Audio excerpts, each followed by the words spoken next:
Bonjour l'Académie, bienvenue dans cette nouvelle vidéo où nous allons vous dévoiler les meilleurs principes issus du livre Comment se faire des amis de Dan Carnegie. Ce livre très inspirant donne des conseils uniques pour développer des relations humaines de qualité. Les thèmes abordés sont principalement axés pour vous apprendre à développer votre influence, à comprendre la nature humaine, à créer de la sympathie, à gérer les conflits, à susciter l'enthousiasme et surtout à développer vos capacités à communiquer.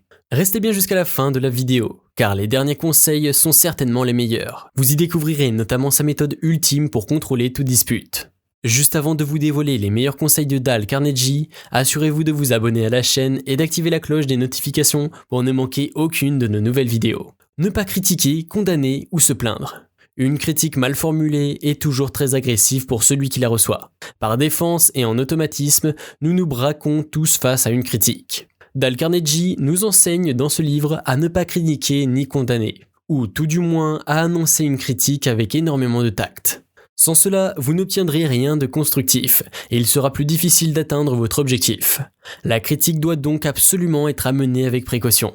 Donnez de l'importance aux gens en étant sincères et honnêtes. Complimentez les autres sincèrement dès que l'occasion se présente. Mettez en valeur leurs qualités que vous décelez, mais ne leur inventez pas d'autres qualités, car ils penseront que vous vous moquez d'eux ou que vous voulez les manipuler. Imaginez un peu, vous rencontrez un banquier pour une demande de prêt immobilier. Vous voulez vraiment ce prêt, votre dossier est plutôt favorable, mais vous doutez sur certains points. Votre banquier entre dans la pièce et instantanément vous percevez qu'il est une personne juste et de confiance. La plupart d'entre nous avons tendance à garder cette remarque pour nous, parce que ça ne se fait pas de complimenter un inconnu. En réalité, il vaut mieux dire une petite phrase positive sur sa personnalité. Ici, après quelques minutes de discussion, vous pouvez lui dire « Merci pour la justesse dont vous faites part, c'est rare ». Il est probable que la suite de la discussion prenne un nouveau tournant. Sourire. Le conseil le plus simple du livre, mais sûrement l'un des plus efficaces, est celui de sourire. En plus de vous rendre plus sympathique, cela vous rendra plus heureux. Vous ferez bonne impression à tous les coups, c'est prouvé. Mais surtout, ne vous forcez jamais. Rien de pire qu'un sourire forcé qui ressemble à un acte de manipulation. Quand vous avez besoin de sourire, pensez à quelque chose qui vous fait rire, ou qui vous rend heureux. Vous verrez, c'est bien plus simple et au moins ce sera naturel. Portez un intérêt sincère aux autres personnes. Lorsque vous êtes avec quelqu'un, consacrez-lui toute votre attention. Ne pensez pas à autre chose comme par exemple à ce que vous allez manger dans la soirée. Si vous pensez à autre chose que la conversation, ça se verra immédiatement dans vos yeux et dans votre attitude. Si cette personne face à vous est en train de vous parler et qu'elle vous apprécie, ne gâchez surtout pas ce moment. Et le plus simple, n'utilisez pas votre portable. Rien de plus désagréable que de parler à quelqu'un qui est sur son portable.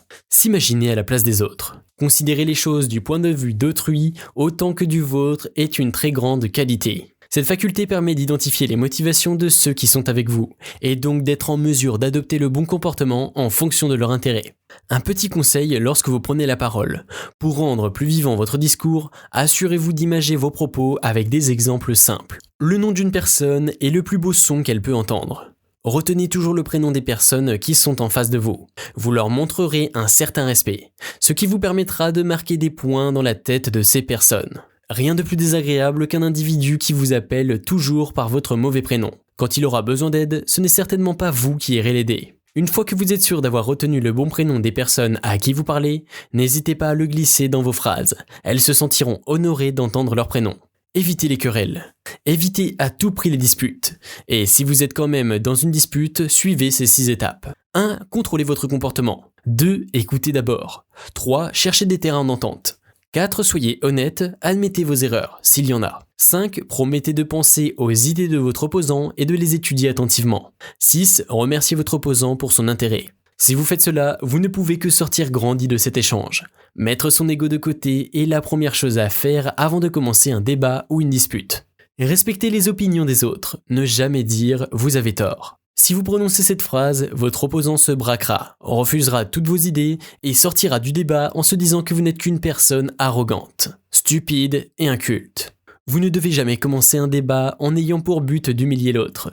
Votre avis ne concerne que vous, et s'il n'est pas accepté par les autres, rien ne sert de l'imposer. Retenez comme le dirait Galilée, vous ne pouvez rien apprendre à un homme, vous pouvez seulement l'aider à trouver les réponses en lui. Si vous avez tort, admettez-le rapidement et avec insistance. Il est plus facile de s'autocritiquer que d'entendre des critiques de la plupart d'un autre. En plus, en faisant cela, vous vous rendrez plus sympathique au regard des autres. Une personne ouverte d'esprit qui avoue ses torts aspire à la confiance. Laissez parler et posez des questions à votre interlocuteur. En laissant parler et en écoutant empathiquement la personne face à vous, vous allez pouvoir trouver des questions ouvertes pour rebondir sur ce qu'elle dit et poursuivre la conversation. En écoutant attentivement, vous allez paraître cultivé et sympathique. Attention tout de même à ne pas l'assiéger de questions. Pour résumer, il existe certains principes à ne pas négliger pour faire bonne impression en public. Autant passer pour la personne polie et bien élevée que l'inverse. En suivant tous ces conseils, vous allez améliorer rapidement vos capacités à communiquer. Si vous avez aimé cette vidéo, vous pouvez liker, partager et surtout vous abonner à la chaîne pour nous soutenir. Dites-nous en commentaire quel résumé de livre aimeriez-vous voir dans une prochaine vidéo. N'oubliez pas de cliquer sur le lien en description pour recevoir votre formation offerte. On se retrouve très bientôt. Ciao l'Académie.